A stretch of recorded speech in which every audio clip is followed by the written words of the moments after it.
Hello everyone, this is Monica. It has really been a while since we shared a video together, but I'm back to share something very interesting and very helpful, and I hope someone picks up something and betters themselves. Today I'm here to discuss about money mistakes. If you have not subscribed to this channel, kindly do so. Just press the subscribe button. We're also on LinkedIn as Elohim Exporters, on Facebook, Elohim Exporters. So, money mistakes. What are some of the money mistakes that we have made, I have made, you have made? Because we are all guilty of one or two of the mistakes. So, money mistake number one that I want us to discuss very closely today is never borrow money to start up a business, and never borrow money that accrues interest. Maybe if a friend is willing to lend you, but I would advise that before you start business, you have some savings, but never borrow money that accrues interest to start up a business. Because as you start up a business, there are so many things that you spend on that don't bring in income.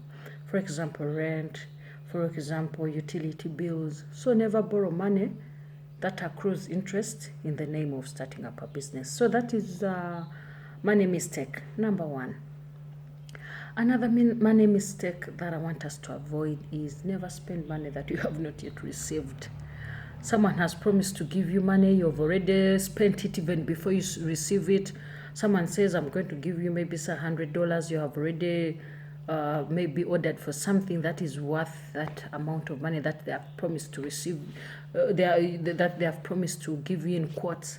So always spend what you have at hand. Do not promise spend on a promise.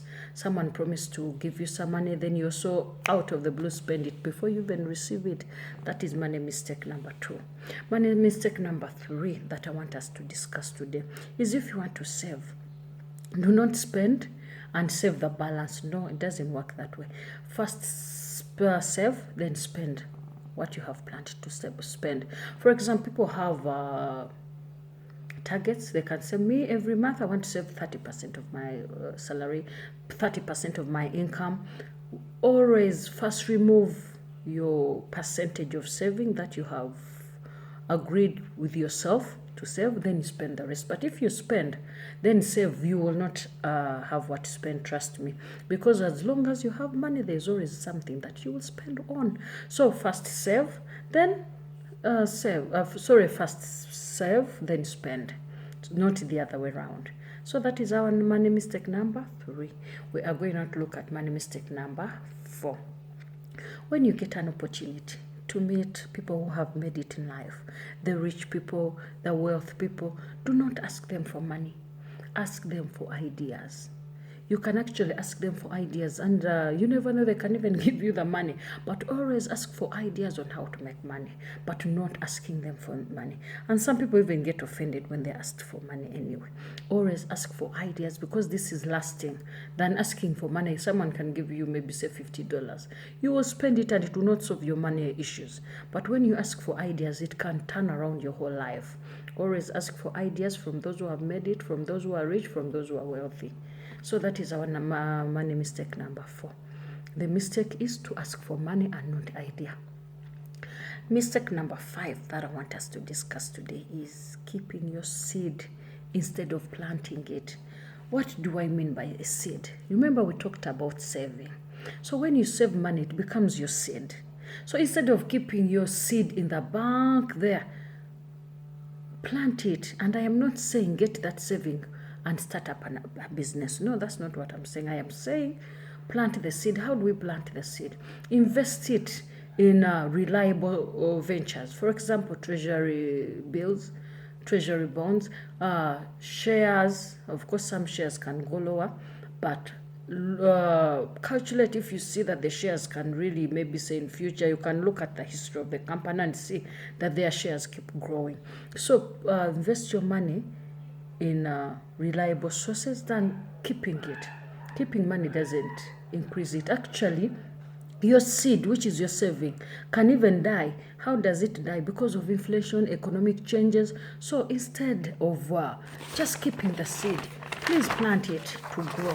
We believe that when you plant, you always harvest. So always plant your seed and do not just keep it. Money mistake number 6. We're looking at money mistake number 6. Never lend someone money that you are not willing to lose. I hope I am loud and clear. Never lend someone money that you are not willing to lose. Always lend money that you are willing to lose and maintain the friendship. Because of course we borrow from people we know, the people we love, the people who know us, the people who can trust us. Always lend what you can lose and also maintain the friendship. If someone asked me for, say, $20, $50, I can afford to lose it and still find them on the way, and we chat, joke around. So always lend what you can afford to lose. Do not put yourself on a burden to borrow for someone you have borrowed to also lend. That is dangerous. So always lend what you can afford to lose. Money mistake number 7 that I want us to look at. 7 that I want us to look at today is never append your signature on guarantee forms. Because every time you guarantee someone, it means when they fail to pay, you are going to pay. It's not fashion for you to guarantee someone, and it's not friendship only, and it's not just a signature. No. The reason why it's part of the requirements for loan application is because it's binding. When you guarantee someone, it means in case they fail to pay, you are liable. You will pay the money. So always guarantee when you're sure that in case the person fails to pay, you can pay it back. So never append your signature unless you're sure you will pay the money. So this is money mistake number 7. I have made this mistake before. So please always guarantee when you are sure you will pay back in case the borrower fails to pay. So that clause of guarantor is not for fun. It's not just fashion for it to be there. It is legally binding. Mistake number, we are now on number 8. Mistake number 8. And it's avoid keeping your money. Avoid keeping money that you don't intend to use at an easy reach. What do I mean? Avoid keeping money that you don't plan to use in a short run and you keep it so near. For example, if I'm saving, how can I save? In a wallet. That's money that I can easily pick up and spend it. So always keep the money that you don't want to use in the near future far from yourself. Do not keep it at the near reach where you can easily pick it up. So always keep the money far from yourself. Do not keep it in your handbag, in your wallet, in your pocket. That is not saving. That money is so accessible, and it's very hard for you to keep that money for even a week. So that's money mistake number 8. We are now talking about money mistake number 9.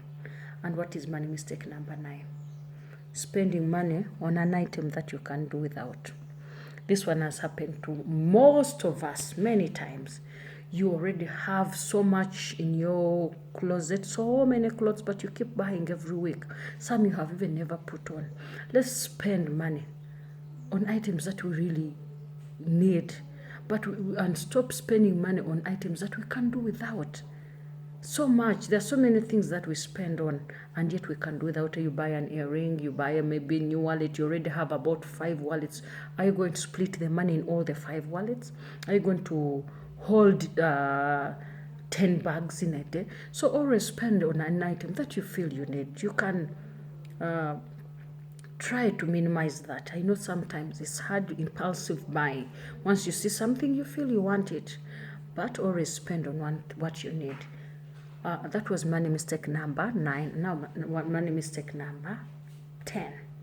And what is that? Avoid keeping your money in an inappropriate way.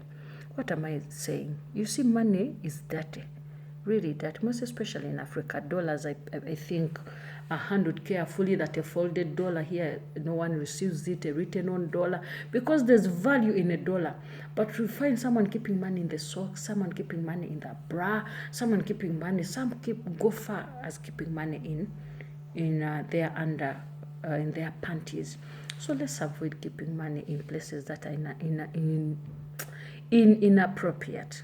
So that we put value to this money. So, you know, when money is in the bra, you are sweating, it's in the socks, you are sweating. So let's keep money in safe places because it's of value. Let's also put value to it so that we just don't keep it anywhere. Just imagine you're buying something and someone sees you removing money from your nika. It's weird, and though it happens, but it's weird. Let's keep money in safe places. Money mistake number 11. They're about 13, so we're about to finish, but I hope someone is picking up something from here. It's not just about listing them, it's about us changing, transforming to be more financially independent and spending on what we must spend on. Money mistake number 11. Paying an amount for something that you can pay less for. That is another money mistake I'm talking about today. There are certain things we buy that we could buy at less, but simply because, I don't know whether it's ignorance of the consumer, or simply because there are certain people who buy things from certain places and that one gives them satisfaction. They feel, yes, they are great. Buying the same thing that I can buy in another place, lower price. If given an option, choose the lower one. I mean, you're buying the same thing, giving you the same function, giving you the same benefit. Another one buys it at the double price, another one buys it at half price. Always look out for the option that is lower, as long as you're getting the satisfaction from the item. That is another money mistake that I have seen, that I have also made, and I've seen many of my friends make. Same item, different prices.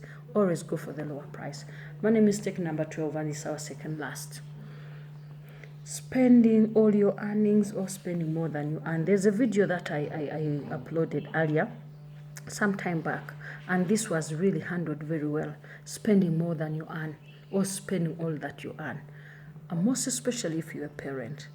I mean, there are so many emergencies that can happen. There are so many needs that can come up. Do you mean that when you get an emergency, you're always going to call for someone to lend you money? No. So always spend less than you earn, so that difference is what you are saving for uncertainties. COVID has taught us that uncertainties actually do happen when we even least expect. No one expected the whole world to shut because of COVID. Always keep something. So don't spend more than you earn, or don't spend all that you earn. That is very, really key for us to transform our financial independence. Last but not least, thinking about short term. I have seen so many people who spend as the way they receive the money is the way they spend it. This is spending for a short term. We are talking about spending for long term. Do not spend all the money that you receive. So stop thinking about short term. Some people say, life is short, I may not be there tomorrow. I mean, all of us know we may not be there tomorrow, but don't have that mentality even when you're spending. Okay, if you're not there tomorrow, what about your children? Do you want to leave them in a financial distress? Do you want to leave them in a financial struggle? So always think about the long term and not the short term. Yes, what if you're not there tomorrow? What if you are there tomorrow? So all those are questions that you should be asking yourself. That tomorrow is there, today is today. Before you know it, you'll have gone into tomorrow. So to stop thinking about the short term and think about the long term. These are the money mistakes that I thought I would share with you, and I hope someone is learning up something. So let's take stock of our finances. It's my prayer that we take stock of our finances. In those 13 money mistakes that I have listed, how many are you guilty of? How many are you guilty of? The answer is in your heart. You know what you're guilty of, and if you're guilty, okay, we are calling them mistakes. We can change. We have all made mistakes in life, but we keep bettering ourselves. So as you have made those mistakes, let's better ourselves for a better financial status, even for our children. So do you feel better equipped after this video? If you feel better equipped after listening to this video, please drop me a comment on what you think about the video, on what you have learned, or on what you want us to discuss. I feel someone has really been blessed. Please let us know in the comment box, and don't forget to subscribe to this channel. Always we are talking about business, we are talking about finances, and also how to better ourselves financially. No one loves poverty. We all want to be rich and live lives that we have longed for, but it has to be deliberate, and it takes an effort for you to achieve your targets. Thank you for listening to me, and I pray that God will bless you as you work on your financial prudence. Have a nice evening, have a nice good morning, have a good night, have a good day, depending on your on your time zone. It was nice talking to you. Have a good day, good night, goodbye.